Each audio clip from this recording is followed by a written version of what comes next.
நானும் பிரபு life generate sir இன்னைக்கு இந்த வீடியோவில் என்ன பார்க்க போகிறோம் அப்படின்னு பார்த்தீங்கன்னா என்னோட மேக்கப் பார்த்தாலே தெரியும்.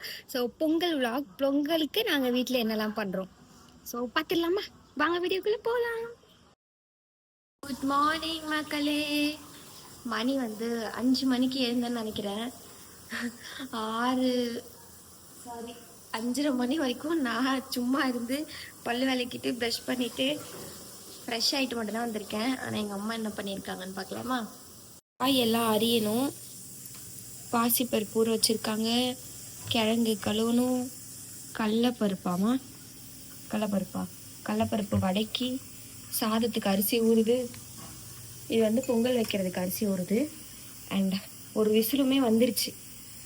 இது பொங்கல் ரெடி பண்ணுறதுக்கு.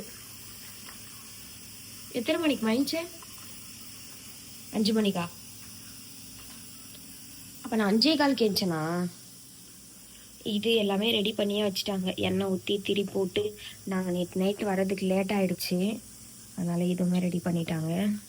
நிறைய பேர் வீட்டில் நிறைய பழக்கங்கள்லாம் இருக்குது. எங்கள் வீட்டில் எப்படின்னா, காலையிலே இந்த சூரியன் வர்றதுக்கு முன்னாடி பொங்கல் பொங்கிடணும், பால் பொங்கிடணும். ஸோ எங்கள் வீட்டில் பால் பொங்கிருச்சு. உங்கள் வீட்டில் எப்படின்னு கமெண்ட் பண்ணுங்கள். அண்ட் நான் மோஸ்ட்லி என்னெல்லாம் வேலை பார்த்தேன் அப்படின்னு பார்த்திங்கன்னா, இந்த மாதிரி காய்கறியெல்லாம் அரிஞ்சு கொடுத்துட்டு அதுக்கப்புறம் அம்மாவை வேலைக்கு அனுப்பணும். அதாவது 7 மணிக்கெலாம் எங்கள் அம்மா வேலைக்கு போகணும்.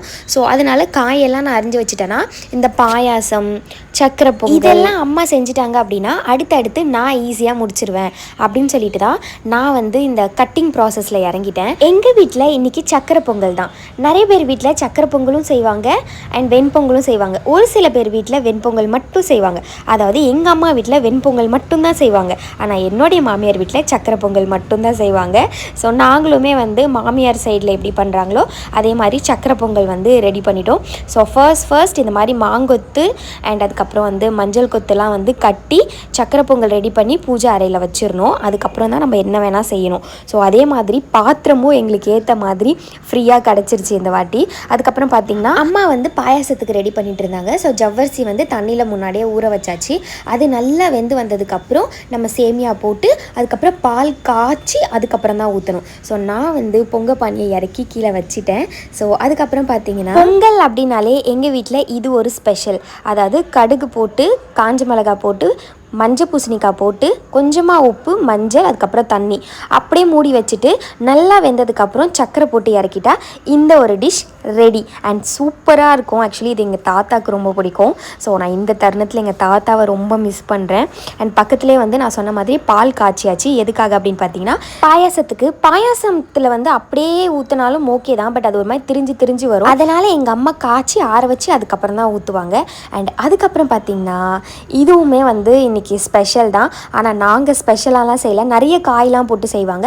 நாங்கள் நார்மலாக எப்பயும் போல் சாம்பார் வைக்கிற மாதிரி கத்திரிக்காய், கேரட், பீன்ஸ் இது மட்டும் போட்டு வைக்கிறோம். ஆனால் இதில் நிறைய காய்கறிலாம் போட்டு ஒரு மாதிரி ஏதோ செய்வாங்க.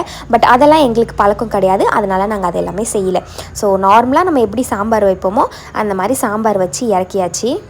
என்னுடைய வே ஆஃப் சாம்பார் என்ன அப்படின்னு பார்த்திங்கன்னா, எண்ணெய் ஊற்றி கடுகு போட்டு கருவேப்பிலை கொத்தமல்லி போட்டு வெங்காயம் நல்லா வதங்கினதுக்கப்புறம் நம்ம கத்திரிக்காய் போடணும். கத்திரிக்காய் அது ஒரு மாதிரி இருக்கும்ல, அதனால் அந்த தன்மை போகிறதுக்காக கத்திரிக்காவை நல்லா வதக்கிட்டு காய் போட்டுட்டு அதுக்கப்புறம் பார்த்திங்கன்னா பருப்பு எடுத்து ஊற்றிக்கணும். ஸோ குக்கரில் வைக்கிறதுனால நான் அந்த காய் எல்லாத்தையும் இதில் போட்டுட்டு அப்படியே தேவையான அளவுக்கு வீட்டு மிளகாத்தூள் போட்டு புளி கரைச்சி ஊற்றினா சாம்பார் ரெடி. இந்த ஒரு டிஷ்ஷுமே இன்றைக்கான ஸ்பெஷல் தான். ஆனால் நாங்கள் அடிக்கடி செஞ்சு சாப்பிடுவோம். ஆனால் நிறைய பேர் வீட்டில் இன்றைக்கி ஒரு நாள் தான் செய்வாங்க.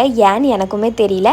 இந்த ஒரு ரெசிபி ரொம்பவே ஈஸி. எண்ணெய் ஊற்றி கடுகு போட்டு கருவேப்பிலை போட்டு அதுக்கப்புறம் நம்ம வச்சுருக்க சக்கரவள்ளி கிழங்கு போட்டு உப்பு போடணும். உப்பு போட்டு தேவையான அளவுக்கு மிளகாத்தூள் போட்டு நல்லா அது சாட்டே பண்ணிவிட்டு கொஞ்சமாக தண்ணி ஊற்றி மூடி வச்சுட்டா வேலையே முடிஞ்சுது. ஒரு 10 மினிட்ஸ்லேயே நம்மளுக்கு குக் ஆகி வந்துடும். இதை நீங்கள் வேக வச்சுலாம் எடுக்கணுன்ற அவசியமே கிடையாது. சமையல் வேலை ஆல்மோஸ்ட் டன்னு. அம்மா ஹரிபரியில் ரசம் வச்சுட்டாங்க. ஸோ அதனால் என்னால் அதை எடுக்கவே முடியல. நானுமே உங்களுக்கு ரெசிபி ஷேர் பண்ணணும்னு நினைக்கிறேன், ஆனால் முடியல. எங்கள் அம்மா சூப்பராக ரசம் வைப்பாங்க. எங்கள் அம்மா எல்லாத்தையும் ரெடி பண்ணி வச்சுட்டு குளிக்கிறதுக்கு போயிட்டாங்க. ஏன்னா எங்கள் அம்மா வேலைக்கு போகணும்ல. அதுக்கப்புறம் பார்த்திங்கன்னா நான் மாவு அரைக்கிறதுக்கு ரெடி பண்ணுறேன் வடைக்கு. ஸோ பூண்டு, சீரகம், வெங்காயம், கருவேப்பிலை இது எல்லாமே இது கூடவே போட்டு அரைச்சி எடுத்துப்பேன். இன்னுமே டேஸ்ட்டாக இருக்கும். ஸோ அது எல்லாமே நான் அரைச்சி முடித்து எல்லாத்தையும் ரெடி பண்ணிட்டேன். எல்லாம் ரெடி ஆகிடுச்சு. ஆல்மோஸ்ட் எல்லாமே பார்த்துருப்பீங்க. ஓவரால் நான் வந்து படைக்கிறதுக்கு முன்னாடி என்னெல்லாம் செஞ்சுருக்கோன்னு சொல்லிட்டு காட்டிடுறேன். அண்ட் நேற்று நம்ம வந்து மாவு அரைச்சிருந்தோம். ஸோ அது வந்து டப்பாவில் ஊற்றி வச்சாச்சு, ஃப்ரிட்ஜில் எடுத்து வைக்கிறோம். அண்ட் அதுக்கப்புறம் பார்த்திங்கன்னா இங்கே மாவு அரைச்சிட்டேன் வடைக்கு. ஸோ வடை போடும் போது படைக்கும் போது இது பண்ணிக்கலாம். எங்கள் அம்மா வந்து மணி 7:30 ஆயிடுச்சு, டாட்டா பாய் பாய் சொல்லிட்டு வேலைக்கு கிளம்பிட்டாங்க. ஸோ எனக்கு என்னென்ன வேலை இருக்குது பார்க்கலாமா. இதுக்கப்புறம் இந்த வடைக்கு அரைச்சி வச்சுருக்கேன், இன்னும் கலக்கல, உப்பு போட்டு கலக்கணும். அதுக்கப்புறம் பார்த்திங்கன்னா பாத்திரம், ஆக்சுவலி பாத்திரம் விளக்கிட்டே தான் இருந்தேன். சரி ஓகே இதை முடிச்சிடலாம் அப்படின்னு சொல்லிட்டு தான் எடுத்தேன். இங்கே இருக்குது. ஸோ அம்மா வந்து வேலையை விட்டு வந்தாங்கன்னா படைச்சிடலாம். ஸோ அதுக்கு முன்னாடி நான் கொஞ்சம் வந்து ரெடி ஆகலாம் அப்படின்னு சொல்லிட்டு இன்றைக்கி பார்க்குறேன். ஸோ பார்ப்போம் எப்படி இருக்குது அப்படின்னு சொல்லிட்டு. ஸோ பாத்திரம் எல்லாம் விளக்கிட்டு பெருக்கிட்டு அதுக்கப்புறம் இருக்க வேலையெல்லாம் முடிச்சுட்டு வடை போட்டுட்டு அப்பளம் பொரிக்கணும். அப்பளம் பொரிச்சிட்டு வடை பொரிக்கணும். ஸோ இது எல்லாத்தையும் முடிச்சுட்டேன்னா என் வேலை முடிஞ்சிருச்சு. அப்புறம் படைக்க வேண்டியது தான். இது வந்து எங்கள் வீட்டில் படைச்சது கிடையாது. எங்கள் ஹவுஸ் ஓனர் வீட்டில் எப்பயுமே மொட்டை மாடியில் இந்த மாதிரி செலிப்ரேட் பண்ணுவாங்க. ஸோ எங்களையும் இன்வைட் பண்ணுவாங்க. ஸோ மேலே போயிட்டு நாங்களும் கொஞ்சம் ஃபோட்டோ ஷூட்ஸ்லாம் எடுத்துகிட்டு அண்ட் கொஞ்சம் நல்லா ஆரவாரமாக படையல் போட்டு முடிச்சுட்டு நாங்கள் கீழே வந்துட்டோம். உண்மையாகவே இன்றைக்கி நான் ரொம்ப சூப்பராக கிளம்பியிருந்தேன். அதாவது இந்த சாரீ கட்டுறதா இருக்கட்டும், எங்கள் அம்மாலாம் வீட்டில் இல்லவே இல்லைங்க. நானே தனியாக இந்த சாரியை வேர் பண்ணிட்டேன். ஸோ எனக்கு ரொம்பவே பிடிச்சிருந்தது. ஒரு வழியாக நாங்களும் கீழே வந்து படைக்கிறதுக்கு ஸ்டார்ட் பண்ணிடலாம் அப்படின்னு சொல்லிட்டு அம்மாவை கூட்டிகிட்டு வர்றதுக்காக மக்குமா வந்து கிளம்பிட்டாங்க. ரெடி ஆகிடுச்சு, நானும் அழகாக ரெடி ஆகி படைக்கிறதுக்கு வந்து ரெடி ஆகிடுச்சு. அம்மாவை போய் மக்குமா கூட்டு வர போயிருக்காங்க. வந்தவுடனே படைக்க வேண்டியதான். இருக்கிற ஹரிபரியில் நான் உங்களுக்கு வடை போட்டதே காட்டல. வடை அப்பளம் மட்டும் கொஞ்சம் அப்படியே சைடில் போட்டு எடுத்துக்கிட்டோம். ஸோ டைம் ஆகிடுச்சி அப்படின்னு சொல்லிட்டு. ஸோ எங்கள் வீட்டில் இன்றைக்கி ஸ்பெஷல் என்னென்னா பொங்கல், பரங்கிக்காய் பொரியல், சக்கரவள்ளி பொரியல், சாதம், பாயாசம், சாம்பார், ரசம் இதெல்லாம் தான். அண்ட் கூடவே வடை, பாயாசம், அதுக்கப்புறமேட்டு அப்பளம் இது எல்லாத்தையும் எடுத்து வச்சு படைக்க ஆரம்பிச்சிட்டோம். ஏன்னா சரியான பசி அண்ட் மக்குமாக்கு வேலைக்கு போகணும்.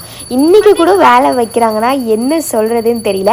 ஆக்சுவலி வேலை கிடையாது. ஸோ அது அவங்களோட ப்ரையாரிட்டி, போய் தான் ஆகணும் அப்படின்னு சொன்னாங்க.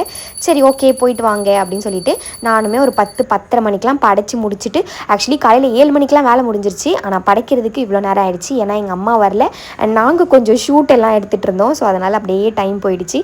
ஸோ உங்களுக்கு இந்த நாள் எப்படி போச்சுன்னு சொல்லிட்டு கண்டிப்பாக கமெண்ட் பண்ணுங்கள். எங்களுக்கு இப்படி தான் போயிருக்கு. ஸோ சாப்பிட்டு எல்லாம் முடிச்சுட்டு பட்டு வந்து சக்கரை பொங்கல் சாப்பிட்டு சூப்பராக இருக்குது சொல்லிட்டு இருந்தா. ஸோ இன்றைக்கான நாள் வந்து எங்களுக்கு இப்படி தான் முடிஞ்சிருக்கு. இந்த மாதிரியான இன்ட்ரெஸ்டிங்கான வீடியோ உங்களுக்கும் வேணும்னா சப்ஸ்கிரைப் பண்ணி வச்சுக்கோங்க. தேங்க்ஸ் ஃபார் வாட்சிங். பாய்.